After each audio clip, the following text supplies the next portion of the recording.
ഇമാം തബറാനി ഉദ്ധരിക്കുന്ന വളരെ പ്രസിദ്ധമായ ഹദീസാണിത്. അയ്യകൂനൽ വലദു ഗൈളാ, മക്കൾ വല്ലാതെ ദേഷ്യം പിടിക്കുന്ന മക്കളാകുമ്പോ എന്തിന് പിടിച്ചതിന് വാശി, പിടിവാശി, വാശിയോട് വാശി, പിന്നെ ഭക്ഷണമില്ല, റൂം അടച്ചുപൂട്ടി കിടക്കലായി, തെറി പറയലായി, അസഭ്യം വിളിക്കലായി.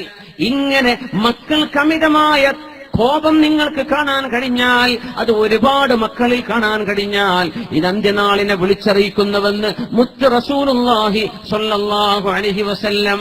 അയ്യകൂനൽ വലദു ഗൈളാ, നമുക്ക് എന്തെങ്കിലും ഒരു ഇഷ്ടക്കേട് തോന്നുമ്പോൾ പറയുന്ന വാക്കാണ് ഉഫ്. അത് ട്രാൻസ്ലേറ്റ് ചെയ്യാൻ പോലും പറ്റില്ല. ഉഫ്, എനിക്ക് വയ്യ എന്നൊക്കെ ചിന്തിച്ചുകൊണ്ട് പറയുന്ന ചെറിയ ഒരു ശ്വാസത്തിന്റെ ഒരു ശബ്ദം ഉഫ്, അതുപോലും സ്വന്തം ഉമ്മയോടോ വാപ്പയോടോ പറയരുത് എന്ന് പറഞ്ഞ ഒരു ശരീഅത്തിന്റെ മക്കൾ വാപ്പമാരെ ഉമ്മമാരെ വരച്ച വരയിൽ നിർത്തുന്ന മക്കളായി മാറുന്നത് അന്ത്യനാളിന്റെ അടയാളങ്ങളിലുണ്ട്. ഇബ്നു മസ്ഊദ് എന്ന് റസൂലുള്ളാഹി സ്വല്ലല്ലാഹു അലൈഹി വസല്ലം. ഇനി ആലോചിച്ച് നമ്മുടെ വീട്ടിലെ കുട്ടികളുടെ അവസ്ഥയ്ക്ക് ഇപ്പൊ എന്താണ്? നിനക്കുണ്ടോ വല്ലാതെ ദേഷ്യവും വാശിയും കുട്ടിക്ക് വന്നിട്ടുണ്ടോ? ഇപ്പോഴത്തെ കാലത്ത് കുട്ടികൾക്ക് പറഞ്ഞു കൊടുക്കണം, പറ്റില്ല മോനെ, മോളെ ഇത് പറ്റില്ല. 10ാം ക്ലാസ്സിലോ +2 പഠിക്കുന്ന ഒരു മകനോട്, സ്വന്തം മകളോട് എന്തെങ്കിലും വേണ്ടാത്തത് മക്കളിൽ കണ്ടാൽ, സ്വന്തം ചോരയിൽ പിറന്ന കുഞ്ഞിനോട്, മകനോടോ മകളോടോ, മോളേത് നമുക്ക് പാടില്ല എന്ന് പറയാൻ ഉമ്മാക്ക് ധൈര്യമില്ല, വാപ്പാക്ക് ധൈര്യമില്ല.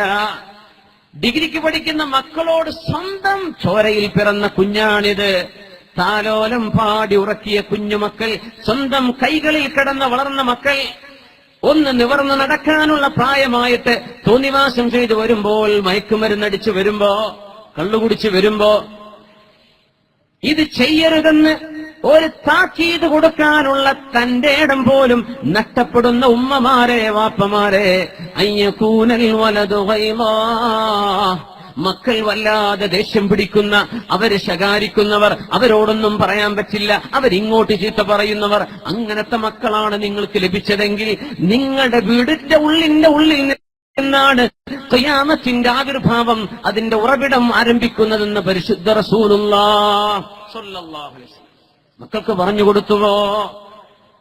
ആ മക്കൾ ജനിച്ചത് ബിസ്മില്ലയിലൂടെയാണോ? ഒരു വിഷയം അതാണ്.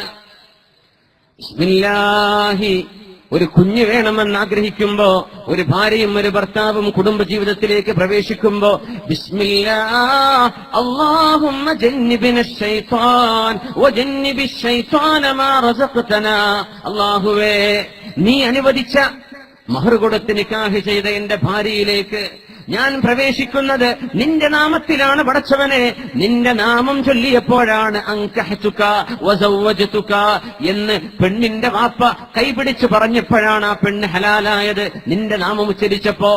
അല്ലാഹുവേ ഞങ്ങളുടെ ഈ ബന്ധത്തിൽ ജനിക്കുന്ന കുഞ്ഞുങ്ങൾക്കും ഞങ്ങൾക്കും പിശാചിന്റെ ബാധ തരരുതേ എന്ന പ്രാർത്ഥനയിൽ ജനിച്ചവരാണോ നമ്മുടെ മക്കൾ? അതല്ല. നോക്കുമ്പോ പോസിറ്റീവാണ്, എങ്ങനെ ആയത് അറിഞ്ഞിട്ടേ ഇല്ല. ഇങ്ങനെ ജനിച്ച മക്കളാണോ? അള്ളാന്റെ പൊരുത്തത്തിൽ ജനിച്ച മക്കളാണോ നമ്മുടെ മക്കൾ? ശ്രദ്ധിക്കണം. ഈ മക്കളിൽ പിശാചിന്റെ ബാധയുണ്ടാകും, ഈ മക്കളിൽ വേണ്ടാത്ത സ്വഭാവങ്ങൾ വരും. ആ മക്കളാണ് തലവേദനയായി മാറുന്നത്. എന്നാലും തലവേദന, മക്കളാൽ ഉണ്ടാകുന്ന തലവേദനക്ക് നാളെ പരലോകത്ത് കൂലിയുണ്ടെന്ന് പരിശുദ്ധ റസൂലുള്ളാഹി സ്വല്ലല്ലാഹു അലൈഹി